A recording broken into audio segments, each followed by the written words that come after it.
First chapter है उसका maximum जो है हम कवर कर चुके हैं। आज की क्लास में मैं आपको इसका लास्ट टॉपिक जो है वो करा रही हूँ, कंसंट्रेशन टर्म। फिर भी अगर आपको लग रहा है कोई टॉपिक रह गया हो, बाय मिस्टेक रह भी गया हो भाई, तो वो जो है आप मुझे कमेंट सेक्शन में बता सकते हैं, ठीक है। तो जो कंसंट्रेशन टर्म है बच्चों, ये आपका एज अ प्रैक्टिकली जो है बहुत ज़्यादा इंपॉर्टेंट टॉपिक है और यहाँ से आप बहुत सारी बेसिक्स चीज़ें सीखने वाले हैं आज की क्लास में, ठीक है। तो बेसिसिटी क्या होती है, एसिडिटी क्या होती है, इक्विवेलेंट मास क्या होता है, इक्विवेलेंट देखो हम जो इक्विवेलेंट फॉर्मूला और मॉलिक्यूलर फॉर्मूला वो हमें आपको लास्ट क्लास में बता चुके। जिन बच्चों ने अभी तक वीडियोस नहीं देखी हैं तो प्रीवियस वीडियोस आप देख सकते हैं, ठीक है। अब जो है आज हम स्टार्ट कर लेते हैं क्या, कंसंट्रेशन टर्म। बच्चों जिन बच्चों ने अभी तक चैनल को सब्सक्राइब नहीं किया वो चैनल को सब्सक्राइब कर ले और साथ में जो बेल आइकन है उसको भी प्रेस कर लें, ठीक है। तो चलो देखो कंसंट्रेशन टर्म, कंसंट्रेशन टर्म। देखो बच्चों जो कंसंट्रेशन टर्म है इसमें हमें सबसे पहले पॉइंट जो है सॉल्यूशन, ये क्लियर होना चाहिए कि सॉल्यूशन क्या होता है। अब 9th क्लास में भी पढ़ के आए हो, अभी आपको पता होगा what is solution. Solution is a homogeneous mixture. First point क्या लिख सकते हैं, solution is a homogeneous mixture. I am right.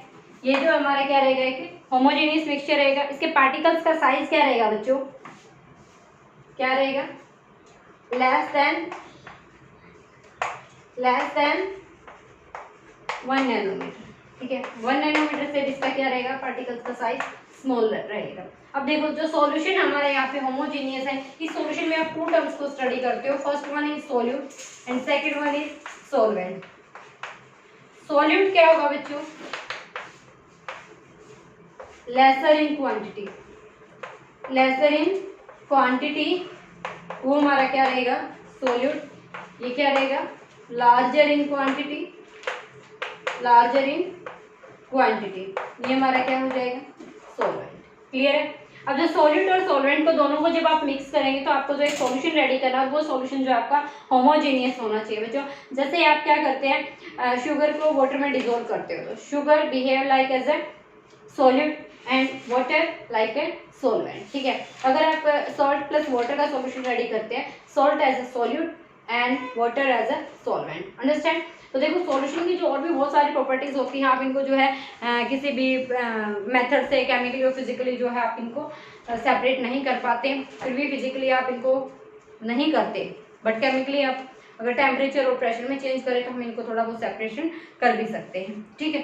But जो प्योर फॉर्म है वो वापस आपको नहीं मिलने वाली, ठीक है। तो देखो यहाँ पे हम जो है ये सोल्यूट और सॉल्वेंट पढ़ रहे हैं ना, हम आज की क्लास के पढ़ने का जो है वो रीजन जाने कि हम इनको क्यों पढ़ रहे हैं। हम जब 9th क्लास में हमने इनको पढ़ा है तो आज हमें इनकी क्या जरूरत है। देखो बच्चों सोल्यूट और सॉल्वेंट की जो क्वांटिटीज आप यहाँ पे लेंगे ना, कहीं पे आप मोल में ले रहे हैं, कहीं पे आप इनको ग्राम में ले रहे हैं, और जो है कहीं पे आपको ग्राम इक्विवेलेंट में ले रहे हैं। तो ऐसा जो है हम इनको क्यों ले रहे हैं, कहाँ पे किस टर्म में हम इनका क्या यूज करेंगे, यानी कि किस वे में। जैसे मोल में गिवन हो तो हम कौन सी टर्म अप्लाई करेंगे, ग्राम इक्विवेलेंट में गिवन हो तो हम कौन सी टर्म अप्लाई करेंगे, ठीक है। अगर ग्राम में गिवन हो तो हम कौन सी टर्म अप्लाई करेंगे। तो यानी कि कुछ इस टाइप से जो है अभी सॉल्यूट और सॉल्वेंट की जो है सभी क्वांटिटीज हम किस किस चीज से मेजर कर पाएंगे, वो होती है इनकी कंसंट्रेशन टर्म। देखो क्वांटिटी को ही हम क्या बोलते हैं, कंसंट्रेशन। हमारी क्या होती है, जो कंसंट्रेशन होती है ना वो क्या होती है, क्वांटिटी ही होती है, ठीक है। ये हमारी क्वांटिटी ही होती है बच्चों, किसकी, सॉल्यूट की और सॉल्वेंट की। तो हमें जो कंसंट्रेशन टर्म है, यानी कि हम क्या बोल सकते हैं कि जो क्वांटिटी है उनकी टर्म्स को हमें स्टडी करना है यहाँ पे, ठीक है। तो यहाँ पे जो है हम काफी सारी जो कंसंट्रेशन टर्म स्टडी करने वाले हैं। फर्स्ट वन जैसे कि मोल फ्रैक्शन से स्टार्ट कर लेते हैं। मोल फ्रैक्शन, ठीक है। मास परसेंटेज कैसे निकालेंगे वो मैं आपको बता चुकी, ठीक है। मोल फ्रैक्शन के बाद जैसे मोलरिटी आ गया, मोलैलिटी,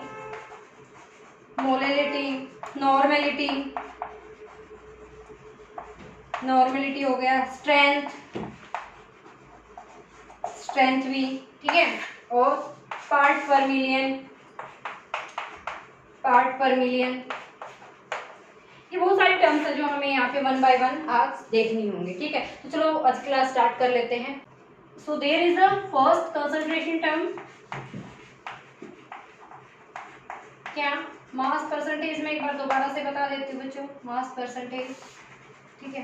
क्या रहेगा कि पर 100 ग्राम में कितना प्रेजेंट है, पर 100 ग्राम में कितना परसेंट हमारा जो है वो प्रेजेंट है, that will B mass percentage. ठीक है, मास परसेंटेज ये। फॉर एग्जांपल जो है हमें क्या करना है, पर 100 ग्राम, पर 100, हमें परसेंटेज का मीनिंग ही क्या होता है, 100 होता है ना। हम क्या मान के चले, जो आपका सोल्यूट है, जो सोल्यूट है उसका मास हमारे पास जो है that is WA, and solvent का जो मास है that is WB। so there is the mass percentage of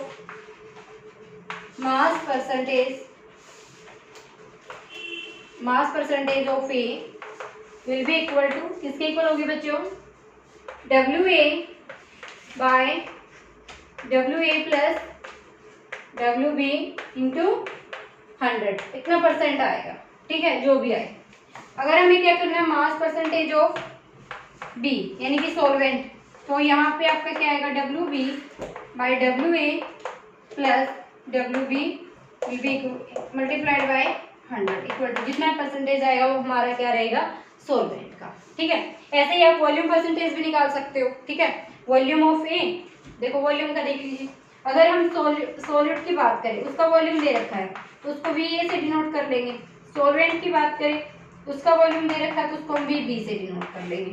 ठीक है, अब देखो ए के लिए क्या आ जाएगा, VA by VA plus B multiplied by 100। अगर हम B की बात करें तो VB by VA plus VB into 100। Clear है बच्चों। तो ऐसे जो है हम इनका वॉल्यूम परसेंटेज भी कैलकुलेट कर सकते हैं और मास परसेंटेज भी कैलकुलेट कर सकते हैं। Note it, one is part पर मिलियन, पार्ट पर मिलियन। देखो बच्चों, पार्ट पर मिलियन की हमें जरूरत क्यों हुई, क्योंकि जो कई बार जो सॉल्यूशन होता है ना, उसमें हमारा जो सॉल्यूट होता है उसकी क्वांटिटी बहुत ही वेरी मिनिट अमाउंट में होती है, very minute amount, it means बहुत ज़्यादा कम होती है। ठीक है, तो उसके जो है कंसंट्रेशन कैलकुलेट करने के लिए हमें यहाँ पे कंसंट्रेशन टर्म यूज़ करनी पड़ी, पार्ट पर मिलियन। पार्ट पर मिलियन यानी कि 10⁻⁶। ठीक है, पार्ट पर मिलियन यानी 10⁻⁶ से आपको मल्टीप्लाई करना होगा। कैसे, अगर आपका जो मास ऑफ जो सॉल्यूट है वो बहुत ही माइन्यूट अमाउंट में है तो आप क्या करेंगे, आप उसका डिवाइडेड बाय सॉल्यूशन से करेंगे और मल्टीप्लाई बाय 10⁻⁶ कर देंगे, वही क्वांटिटी हमें थोड़ा ज़्यादा में दिख जाएगी। और हम आप ये देखिए ना, हमने आंसर किस में रिपोर्ट किया है, पार्ट पर मिलियन में। ठीक है, तो यानी कि एक बहुत ही स्मॉलेस्ट यूनिट रहेगी। जैसे देखो आपने लिखा, वहीं आपके पास ए आपका सॉल्यूट है। ठीक है, इसका आपने क्या निकाला, ppm ए, पार्ट पर मिलियन ऑफ ए क्या लिखेंगे बच्चों, mass of A divided by total mass of solution, total mass of solution multiplied by 10⁻⁶। ये आपका आंसर आ जाएगा। क्लियर है। देखो मैं एक एग्जांपल देती हूँ, आपको जो है अगर अपना घर, आप बच्चों को आपका घर जो है वो सर्च करना है पूरे वर्ल्ड में, आपके सामने पूरे वर्ल्ड का मैप है और आपको आपका घर सर्च करना पड़ता है, तो देखो पूरे वर्ल्ड के आगे आपका घर बहुत ही माइन्यूट क्वांटिटी हुआ ना। अब इस जगह को कैलकुलेट करने के लिए आपको ppm की जरूरत पड़ेगी बच्चों। ठीक है, यानी कि आप क्या करोगे, जूम करते जाओगे, जूम करते जाओगे, जूम करते जाओगे। ठीक है, क्वांटिटी को आप बढ़ा रहे हैं, तो छोटी चीज को बढ़ा करके दिखाना। I am right. यानी कि आपकी जो सॉल्यूट की अमाउंट थी उसको बहुत छोटी थी, उसको आपने बढ़ा करके दिखा दिया।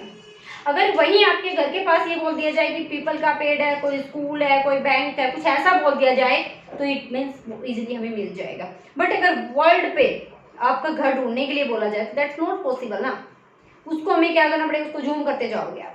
ठीक है, यानी कि आप उसकी जो वो इमेजेस है उसको बढ़ा रहे हैं, जूम कर रहे हैं कि हम कहाँ उसको ढूंढ पाए, पर वर्ल्ड पे तो फिर भी नहीं ढूंढ सकते। ठीक है, ठीक, तो देखो हाँ, जहाँ पे आप जिस सिटी में रहते हो उस पर थोड़ा और पॉसिबल रहेगा। अगर आपका फिर जो जगह कॉलोनी अगर आपकी बता दी जाए तो थोड़ा और भी पॉसिबिलिटी आ सकती है। ठीक है, तो क्या होगा, आप उसको छोटे को थोड़ा बड़ा करके दिखाना है अब आपको। ठीक है, उस छोटे को बड़ा करने के लिए हमें यहाँ पे पीपीएम की जरूरत पड़ी है। ये आंसर जो आप रिपोर्ट करेंगे ये यहाँ पे आप किस में कर रहे हैं, पीपीएम में, पार्ट पर मिलियन में। अंडरस्टूड होगा ये। ठीक है, कि छोटी चीज को हम बड़ा करके बता रहे हैं। क्लियर बच्चों? तो next concentration term is molarity. Molarity देखो बच्चों, मोलरिटी मोल टर्म से बना है। ठीक है, तो देखो इसमें क्या रहेगा, the amount of solute, the amount of solute in mole dissolve per liter solution। Clear बच्चों? यानी कि जो आपकी सॉल्यूट की अमाउंट है that is in term of mole dissolve in पर लीटर सॉल्यूशन। ठीक है, तो कैसे लिख सकते हैं हम?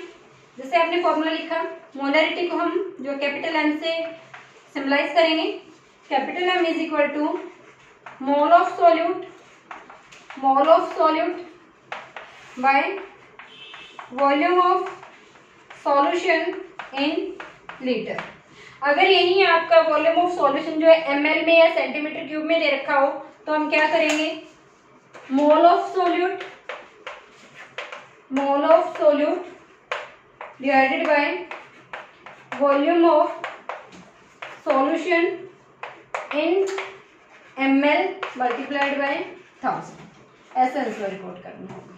क्लियरिटी आ रही है बच्चों? ठीक है, और इसकी यूनिट क्या हो जाएगी, मोलर। क्या होगी इसकी यूनिट, मोलर लिखेंगे साथ में। जहां से मोलर लिखा मिले आपको जिस भी क्वेश्चन में, इट मींस आपको क्या दे रखी है, मोलरिटी। अंडरस्टैंड है? तो देखो बच्चों क्या रहेगा, आपकी जो अमाउंट है सॉल्यूट की मोल में रहेगी। अगर फिर भी फॉर एग्जांपल आपको किसी भी सॉल्यूट की अमाउंट ग्राम में दे रखी है, ठीक है, तो उसका मोलर मास आप कैलकुलेट करके क्या किसमें कन्वर्ट करेंगे, मोल में कन्वर्ट करेंगे। देन फाइनली आप यहाँ पे पुट करेंगे। और कई बार क्या होता है, वॉल्यूम की जगह पे आपको डेंसिटी दे दी जाती है। Very interesting. ठीक है, जब डेंसिटी दी जाएगी तो डेंसिटी का फॉर्मूला आपको पता होना चाहिए। डेंसिटी क्या होती है, मास अपॉन वॉल्यूम। तो जब डेंसिटी गिवन होगी, मास गिवन होगा, वॉल्यूम आप वहां से कैलकुलेट करके यहाँ पे पुट करेंगे और आंसर को कैलकुलेट करेंगे। ठीक, तो डायरेक्ट क्वेश्चन बहुत ही कम मिलते हैं, रेयरली, बट आपको हर एक इनडायरेक्ट मेथड भी सीखना होगा। क्या होगा, मैंने बोला यहाँ पे मोल्स ऑफ सॉल्यूट ना देकर ग्राम में एक क्वांटिटी देगा, ग्राम को आप किस में कन्वर्ट करेंगे, मोल का फॉर्मूला क्या होता है बच्चों, mole is equal to given weight by molar mass. उसका मोलिकुलर मास कैलकुलेट करेंगे हम। जो भी हमारे पास सब्सटेंस दे रखा है, ग्लूकोज दे रखा है या फिर यूरिया दे रखा है, जो भी दे रखा है हम उसका क्या करेंगे, मोलर मास कैलकुलेट करेंगे। जो गिवन वेट है उसको हम मोलर मास से डिवाइड करके मोल में कन्वर्ट करेंगे, वो वैल्यू यहाँ पे पुट करेंगे। फिर भी अगर वॉल्यूम में नहीं दे रखा, उसकी जगह डेंसिटी दे रखी है, डेंसिटी दी मिलेगी बच्चों कई बार। ठीक है, तो डेंसिटी का यूज करके आप वहां से वॉल्यूम कैलकुलेट कर सकते हैं, फिर वैल्यू पुट करेंगे। क्लियर? तो next property is molarity. Molarity देखो एक डिफरेंस आएगा, थोड़ा सा डिफरेंस है मोलरिटी और मोलरिटी में, वो आपको ध्यान रखना है। The amount of solute, the amount of solute in moles dissolved in 1000 gram of solution or you can say here solvent। Okay बच्चों, क्या बोल सकते हैं हम यहाँ पे, सॉल्यूशन भी यूज कर सकते हैं और सॉल्वेंट भी यूज कर सकते हैं। जनरली आपको सॉल्वेंट लिखा मिलेगा। इसका फॉर्मूला अगर मैथमेटिकली हम इसको रिप्रेजेंट करना चाहें तो कैसे करेंगे, स्मॉल एम से। स्मॉल एम से डिनोट करेंगे, क्या आएगा, moles of solute divided by क्या आएगा, मास ऑफ सॉल्वेंट इन, अगर केजी दे रखा तो यू का यू लिखेंगे। ध्यान से देखना, अगर किलोग्राम में दे रखा आपको तो यू का यू लिखेंगे। अगर फिर भी ग्राम में नहीं दे रखा तो हम इसको किस में, ग्राम में लाएंगे। कैसे, ग्राम से किलोग्राम में लेकर आए, कैसे, मास ऑफ सॉल्वेंट इन ग्राम में दे रखा, तो आपको क्या करना होगा 1000 से मल्टीप्लाई, तब आपको आंसर रिपोर्ट करना होगा। ठीक है, its unit will be molar, ठीक है। मोलरिटी की क्या थी मोलर, मोलरिटी की क्या होगी मोलर होगी। ठीक है, तो यहाँ पे आपका करना क्या है कि जो अमाउंट ऑफ सॉल्यूट होगी वो मोल्स में रहेगी, किस में डिजोल्व करेंगे हम 1000 ग्राम ऑफ सॉल्वेंट में डिजोल्व करेंगे। देखो बच्चे मैंने यहाँ पे सॉल्यूशन लिखा, कहीं रिक्वायरमेंट में ये आएगा सॉल्यूशन भी लिख दिया सॉल्वेंट भी लिख दिया। सॉल्वेंट जो होता है ना यहाँ पे बहुत ज्यादा अमाउंट में होता है, जैसे 100 में से ओनली 1 मोल आपका क्या हो जाए सॉल्यूट। ठीक है, तो उस केस में हम जो उसको नियरली इक्वल टू सॉल्यूशन के ही बोल देते हैं। ठीक है, या फ्रैक्शंस में बहुत ही कम अमाउंट में जो हमें वो सॉल्यूट मिलता है, तो इसलिए हम जो है सॉल्वेंट की जगह यहाँ पे सॉल्यूशन भी यूज कर सकते हैं, दैट्स नॉट प्रॉब्लम। और फिर भी अगर सॉल्वेंट का दे रखा तो आपको ये फॉर्मूले यूज करने पड़ेंगे। Okay, next one mole fraction. Mole fraction क्या होगा बच्चों, the ratio of moles of one component to total moles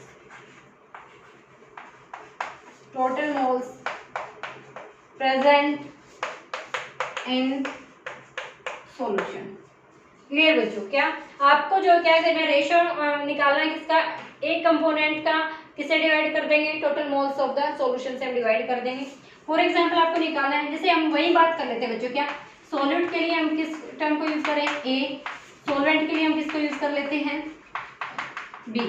ठीक है, ये यूज किया। अब आप क्या करेंगे, आपको जो है मोल फ्रैक्शन निकालना है, मोल fraction of A, mole fraction को हम डिनोट करते हैं जाई से, chi okay, chi of A, mole fraction of is equal to क्या होगा, मोल को हम डिनोट करते हैं स्मॉल एन से, mole of A divided by total mole of solution Na plus Nb। और तो कोई है नहीं सॉल्यूशन में, there is only solute and solvent present in solution. If you calculate mole fraction of B, you will use moles of B divided by moles of A plus moles of B। ऐसे हम जो दोनों के mole fraction यहाँ से calculate कर सकते हैं। Okay, understood. Now next one is normality।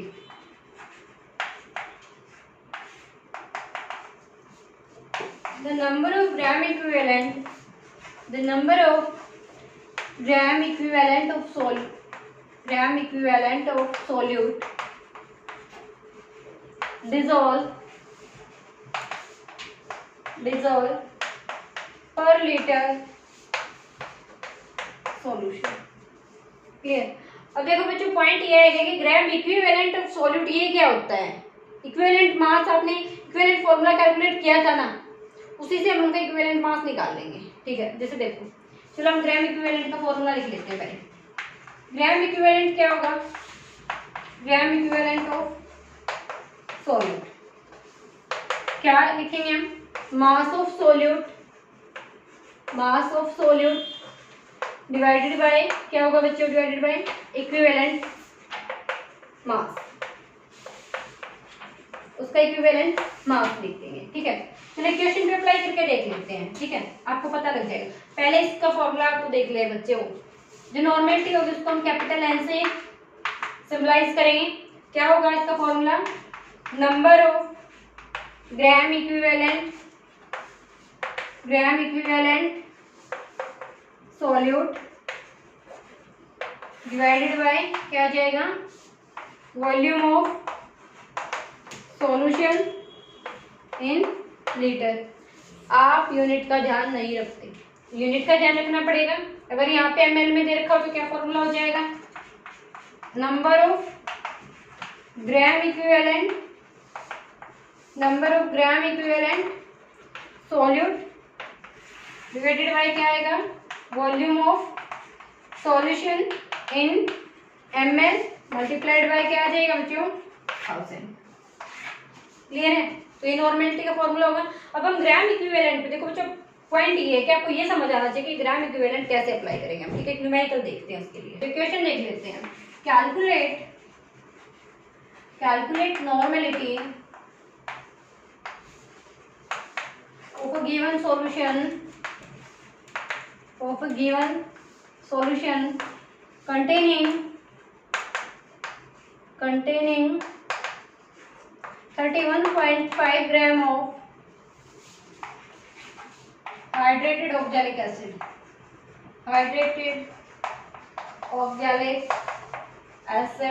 इसका फॉर्मूला क्या होगा बच्चों? COOH 2H2 clear in 1250 ml solution. Very easy question. तो देखो हमें नॉर्मेलिटी कैलकुलेट करनी है। नॉर्मेलिटी कैलकुलेट करने के लिए हमें क्या चाहिए? ग्राम इक्विवेलेंट चाहिए। ठीक है, तो जो टोटल मॉलिक्यूलर मास ये है, इसका मॉलिक्यूलर फॉर्मूला बच्चों। ठीक है, मॉलिक्यूलर फॉर्मूला हम इसको कैसे लिख सकते हैं? आप इसको ऐसे भी लिख सकते हैं C2H2O4 2H2 ऐसे भी लिख सकते हैं। ठीक है, अगर 2 कॉमन लेंगे यहाँ से तो आपका क्या बच जाएगा? CHO2H2 ये बचेगा ना। जब हम इसका मॉलिक्यूलर फॉर्मूला, अगर मॉलिक्यूलर फॉर्मूला ऑफ आप ऑक्जेलिक एसिड यहाँ पे देखेंगे, मॉलिक्यूलर फॉर्मूला ऑफ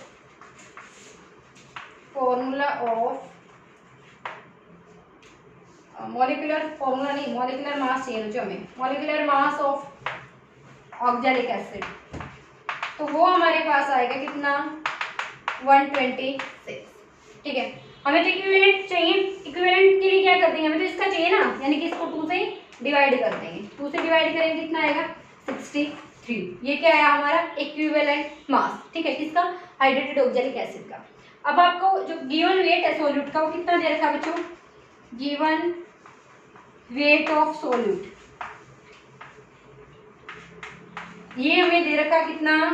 हम पुट कर लेते हैं 31.5 ग्राम दे रखा है, और इक्विवेलेंट वेट कितना आ गया? 63। आंसर जो भी आएगा यहाँ पे लिख देंगे। ठीक है, यानी कि हम क्या निकाल दिया हमने? Number of gram equivalent mass. यहाँ से हमने निकाला है, इस लाइन से हमने क्या निकाल दिया? Number of gram equivalent mass. Volume हमें सॉल्यूशन का दे रखा है कितना? 1250 ml। ml में दे रखा है, ध्यान देना। ठीक है, तो यानी कि देखो बच्चों आपने क्या किया? यहाँ से 63 क्यों यूज किया? That is the equivalent weight. ठीक है, इक्विवेलेंट। अब देखो मॉलिक्यूलर फॉर्मूला और इक्विवेलेंट फॉर्मूला जो है मैं प्रीवियस क्लास में करवा के आई हूँ, आप वो वीडियोस देख लेंगे। ठीक है, वहां से आपको पता लगेगा कि हम इक्विवेलेंट मास कैसे निकालते हैं। एक्चुअली में इक्विवेलेंट फॉर्मूला हमारा क्या था? उसका वही तो था, n फैक्टर बाहर निकाल लेते थे, n नंबर ऑफ मॉलिक्यूल जितने भी थे, जनरल फॉर्मूला बना लेते थे जिससे हम उसका यूज कर लेंगे। ठीक है, तो देखो बच्चों अब हमारा फाइनली क्या आ जाएगा? नॉर्मेलिटी। ये जो भी x वैल्यू आएगी, फॉर एग्जाम्पल ये x वैल्यू है, कोई भी x को यहाँ पे पुट कीजिए, 1250 यहाँ पे आएगा, ml में है इसलिए इसको 1000 से मल्टीप्लाई कर दीजिए, कितना नॉर्मल आंसर आ जाएगा इसका। क्लियर है? इसकी नॉर्मेलिटी कैलकुलेट हो जाएगी। तो आई थिंक तो इसमें ग्राम इक्विवेलेंट निकालना कोई मुश्किल तो नहीं है। ठीक है, तो हम कर सकते हैं इसलिए इसको। चलो एक दो न्यूमेरिकल और देख लेते हैं, मोलरिटी के भी यहाँ पे। देखो बच्चों न्यूमेरिकल पार्ट पे जाने से पहले मैं आपको एक और टर्म जो है आजकल यूज कर रहे हैं कंसंट्रेशन टर्म में, वो बता देती हूँ, फॉर्मेलिटी। अब ये फॉर्मेलिटी क्यों लेके आए बच्चों, हमें ये समझना है फॉर्मेलिटी क्यों लेकर आए। देखो मैंने आपको लास्ट क्लास में भी जो है जब आप एम्पिरिकल फॉर्मूला और मॉलिक्यूलर फॉर्मूला बताया था, वहाँ पे एक कंपाउंड आता है Na2CO3। ठीक है, इस टाइप से कंपाउंड आ जाए, KNO3 आ जाए। ठीक है, क्या क्या जैसे हम लिख सकते हैं क्या?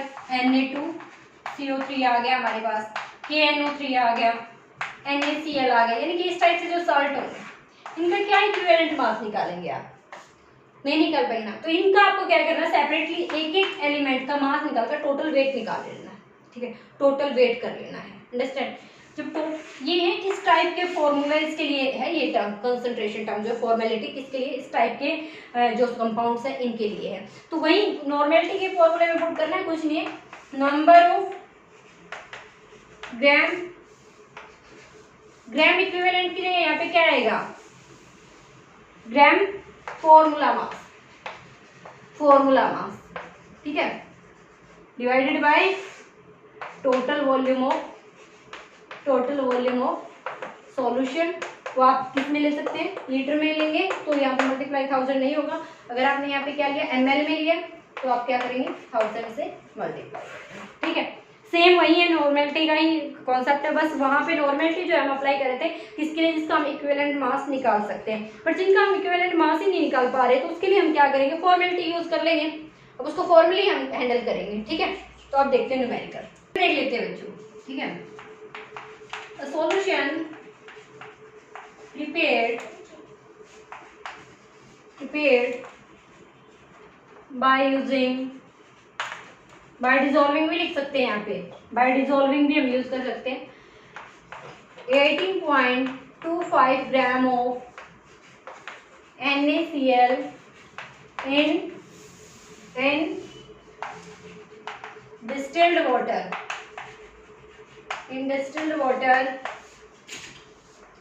200 ml। ठीक है, कैलकुलेट मोलरिटी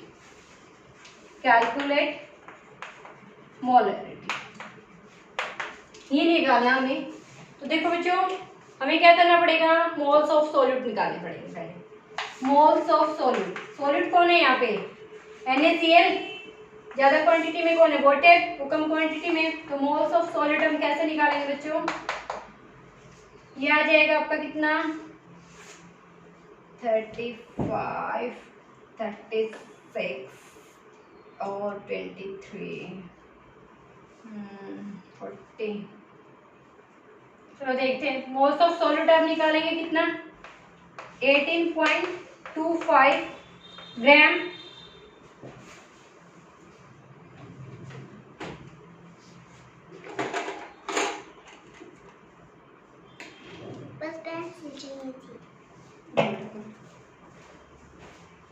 डिवाइडेड बाय क्या होगा, इसका जो मोलर मास हम देख सकते हैं कितना आएगा बच्चों, मोलर मास NaCl का कितना हो जाएगा, सोडियम का होता है 23,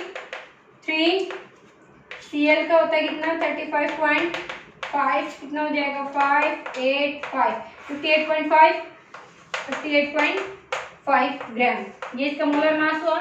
यहाँ से हम इसके एक्स मोल्स जो भी आएंगे वो कैलकुलेट कर लेंगे। अब मोलरिटी के फॉर्मूले में पुट करेंगे, मोलरिटी कितनी आ जाएगी बच्चों, x डिवाइडेड बाय वॉल्यूम कितना है ml में दे रखा है 200 मल्टीप्लाइड बाय 1000, इतना आंसर आ जाएगा, ये मोलरिटी आ जाएगी मोलर। ये इजी है, कुछ भी नहीं है बच्चों। ठीक है, चलो आगे देखते हैं बच्चों। जो नॉर्मेलिटी होती है ना, उससे और भी टाइप के क्वेश्चन बन जाते हैं। नॉर्मेलिटी और मोलरिटी का रिलेशन देख लेते हैं, नॉर्मेलिटी और मोलरिटी के रिलेशन देख लेते हैं कैसे कैसे। ठीक है, अगर आप कैलकुलेट कर रहे हैं क्या नॉर्मेलिटी किसी भी इक्वेशन के लिए, वो तो कैलकुलेट करनी है, और अगर आपको साथ में क्या दे दी जाए, मोलरिटी दे दी जाए। ठीक है, तो हम मोलरिटी जब दी जाएगी तो क्या करेंगे बच्चों, वो देखना है। वो डिपेंड करेगा आपकी इक्वेशन पे। अगर इक्वेशन है आपकी लाइक रेडॉक्स रिएक्शन टाइप की है, उसमें ऑक्सीडेशन हो रहा है या फिर क्या हो रहा है, रिडक्शन हो रहा है। ठीक है, तो उस केस में हमें क्या करना है, एन फैक्टर निकालना पड़ेगा, कितने इलेक्ट्रॉन का ट्रांसफर हो रहा है, क्या निकालना पड़ेगा, एन फैक्टर। जैसे देखो कोई भी मेटल है आपकी, वो इधर जो है 0 ऑक्सीडेशन स्टेट में थी, आपका प्रोडक्ट में आपको मिला +2 ऑक्सीडेशन स्टेट, तो इसका एन फैक्टर हो जाएगा बच्चों कितना 2। ठीक है, एन फैक्टर बोलते हैं इसको। जितना डिफरेंस आएगा ना इलेक्ट्रॉन्स का, जितनी लॉस ऑफ इलेक्ट्रॉन वो कर रहा है, लॉस ऑफ इलेक्ट्रॉन जिसने किए हैं उस मेटल का, जब रिएक्टेंट जो प्रोडक्ट आप जाएंगे, जितने इलेक्ट्रॉन्स का डिफरेंस आएगा that will be N factor. Okay, तो देखो उसका हम एन फैक्टर का देख लेते हैं पहले। तो क्या बनेगा, उसको आप याद रखेंगे नमन से, नमन इजी ट्रिक है, ध्यान रख लेना है सिर्फ। क्या, normality is equal to mass से मोलरिटी ने से एन फैक्टर, एन फैक्टर। उस सॉल्यूशन का हमें क्या करना है, मोलरिटी निकाल के उसके एन फैक्टर से मल्टीप्लाई कर देना सिर्फ। ठीक है, अगर आपको दे दिया जाए क्या, कोई एसिड या बेस की टर्म में, ठीक है, किसकी टर्म में, एसिड या बेस की टर्म में। फॉर एसिड अगर हम निकालेंगे normality, for acid normality will be equal to molarity into basicity. अब ये बेसिसिटी एक और नई टर्म आ गई, ये क्या होती है, देखो बेसिसिटी जो होगी ना, is the number of H positive ion in given solution. For example आपको दे दिया क्या, H2SO4, कितना H पॉजिटिव है, there is a 2H positive, so basicity will be 2, basicity will be equal to 2। अगर आपको दे दिया क्या, H3PO4 फॉस्फोरिक एसिड आपको दे दिया, there is a 3H positive can be release, so 3, इस बेसिसिटी क्या होगी 3। क्लियर है, समझ आया? यानी कि जितने एच पॉजिटिव होंगे ना वो उसकी बेसिसिटी होगी, हमें उसकी वैल्यू पुट करके आंसर रिपोर्ट करना है। नेक्स्ट देखते हैं बेस। पर बेस के लिए देखें बच्चों, फॉर बेस क्या होगा, normality is equal to molarity multiplied by acidity. अब ये एसिडिटी क्या होती है, आप तो ये समझेंगे एसिडिटी क्या है, तो पॉजिटिव का रिलेशन नहीं, यहाँ पे अपोजिट है एसिडिटी और basicity. Number of OH negative ion in solution. Clear? तो देखो number of OH negative ion, जैसे फॉर एग्जांपल दिया आपको CaOH और ट्वाइस, कितने नंबर ऑफ मॉलिक्यूल हैं OH के 2, तो इसकी एसिडिटी कितनी होगी 2। ठीक है, फॉर एग्जांपल NaOH दिया, कितनी एसिडिटी होगी 1, because there is the only 1 OH negative ion. Clear है बच्चों? तो ये एसिडिटी और बेसिसिटी के फॉर्म में भी आप जो है मोलरिटी और नॉर्मेलिटी का रिलेशन बता सकते हैं। कई बार क्या होगा बच्चों, क्वेश्चन देखो, अब यहाँ से कंफ्यूजन ये होगा कि ऐसे कैसे क्वेश्चन आएगा। क्वेश्चन कुछ नहीं, कई बार ये देगा आपको किसी भी जो है सॉल्यूशन की मोलरिटी देगा और वो सॉल्यूशन का नाम दे देगा, ठीक है, और नॉर्मेलिटी आपसे पूछेगा क्या, जैसे उसने दे दिया क्या, आपको दिया 2 मोलर H2SO4, कैलकुलेट नॉर्मेलिटी।